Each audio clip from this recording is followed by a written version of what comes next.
កំណាត់ចុងក្រោយផ្លូវជាតិ5សេរីសោភ័ណ្ឌទៅប៉ោយប៉ែតខេត្តបន្ទាយមានជ័យប្រវែង 35.14 គីឡូម៉ែត្រកំពុងពន្លឿនដំណើរការសាងសង់បន្ទាប់ពីទឹកភ្លៀងបានថមថយខណៈគិតត្រឹមពាក់កណ្ដាលខែវិច្ឆិកាឆ្នាំ2025នេះការសាងសង់សម្រេចលទ្ធផលជារួមបាន 36.7% ហើយ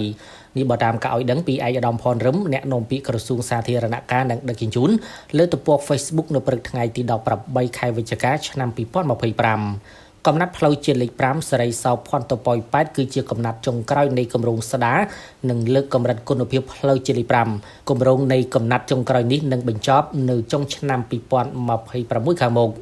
ឯកឧត្តមផនរឹមក៏បានអំពាវនាវដល់អ្នកប្រើប្រាស់កំណាត់ផ្លូវជាតិលេខ5សេរីសោភ័ណ្ឌទៅប៉ោយប៉ែតមេត្តាប្រុងប្រយ័ត្នខ្ពស់ដោយត្រូវបើកបោកក្នុងល្បឿនមួយអាចគ្រប់គ្រងបានដើម្បីធានាសុវត្ថិភាពខ្លួនឯងនិងអ្នកដទៃនិងបើកបោកក្នុងល្បឿនសមល្មមកាត់បន្ថយការហុយធូលីលើបងប្អូនប្រជាពលរដ្ឋនៅតាមដងផ្លូវ